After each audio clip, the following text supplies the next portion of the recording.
Hey Sunrise, it's Andrew with your small group questions for this week as we enter into Genesis chapter 37.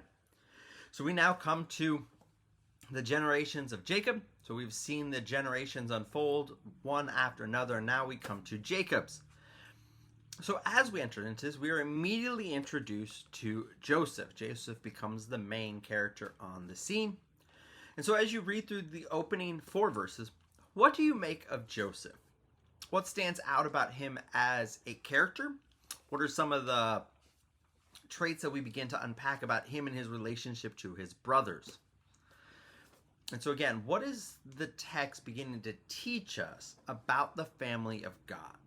What are we seeing about this family that he has called out?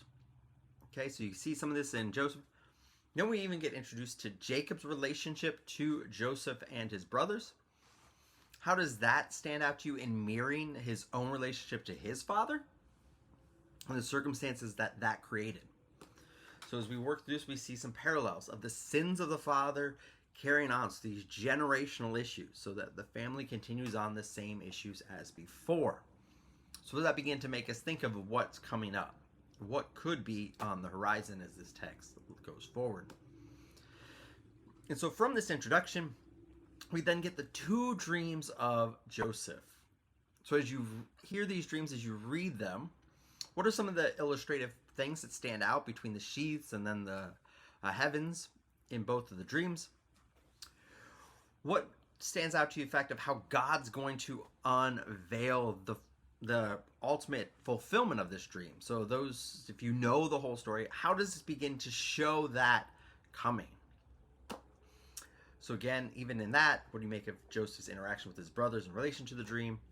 And then we get to the schemes of the brothers. So then we work through him getting sent to Egypt and the underlying effects and the different schemes that go on, killing Joseph, not killing Joseph. What do you make of Reuben attempting to save his brother? Why is Reuben doing this? What does it make of him as a character now? Judah then coming on the scene to come up with a different plan to sell him away so that they don't have to kill him, so they don't have to take the guilt. So what do you make of the brothers in this situation and their back and forth, and how does that begin to give us a picture of them? That'll be important to unpack throughout the text. And then lastly, what's made of them giving this coat to Jacob? Because we see at the end, they're not going to tell Jacob what happened. They will lead it to his own imagination to come up with what happened to Joseph.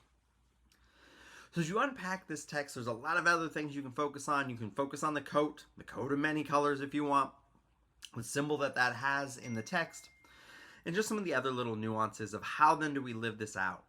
A big point even in thinking about it is the gospel implication here. As we see that the sins of the brothers was necessary to bring them to salvation later. And God redeems their sin to bring about his plans. Hopefully you spend some time in text. Again, a lot of things to think about, a lot of things to discuss as we come together on Sunday morning hearing the word, and then again, living it out and then discussing it in our small groups. Hopefully you spend some time in the book. Can't wait to see you guys on Sunday.